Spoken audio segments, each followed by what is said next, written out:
Hello everyone, today I want to show you how to retrofit your outboard engine that didn't have a flush port with a flush port. So this is a Mercury 125 outboard 2x2 and as you can see, this here is the original flush port, and it's just a little hole, the water will come out. And I found a way, and this product is called 3/4, which is the garden hose to 1/4 connector, which look like this, right? So you kind of just replace that outspout with this, and this is where your garden hose goes in. This is where you connect the tubing. There are two problems with this product. So first of all, there's these fins that prevent you from inserting this apparatus into that hole that's already made. If you don't want to cut any new holes, what you can do, you take a plier and you simply just cut these fins off like that. It's quite easy, right? You can just cut them. I have one that's already cut over here. The other problem is this is actually too thin for the tubing, because that tubing is a 3/8, and so I slided a garden drip irrigation hose, a piece of that on here to make this part thicker, and that a lot better fitting onto that tubing. So to remove the existing water spout, there was a zip tie here, so I cut it, and this tubing, you just pull it off, and now the other side piece of your flush port, your water spout, it comes out.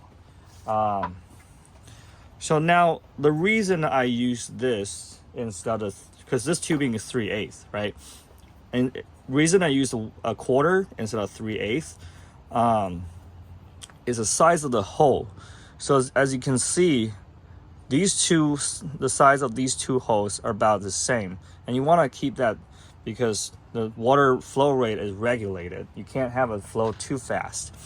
And if you get a 3/8 to garden hose, and the water is going to flow too fast. So with this, a 1/4 with a piece of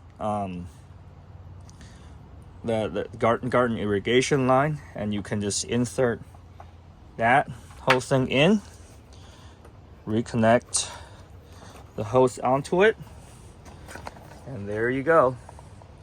You have a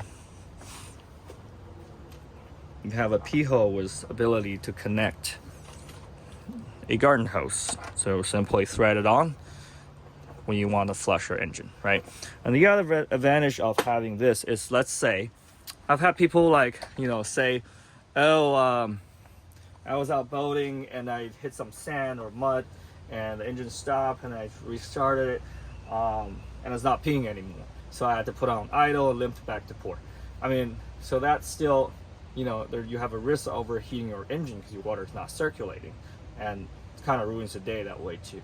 But if you have this, you can take a water bottle, not like those very small cap water bottle, more like a Coke bottle with a bigger cap.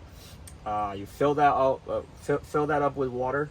You can thread the water bottle on here and squeeze the bottle really hard, and that will back flush and flush whatever mud that came in from underside out. You do that a few times, and I've tried this many times. As when I run into mud, it always worked, and I was able to go on with my day without damaging the engine. Well, thank you for watching.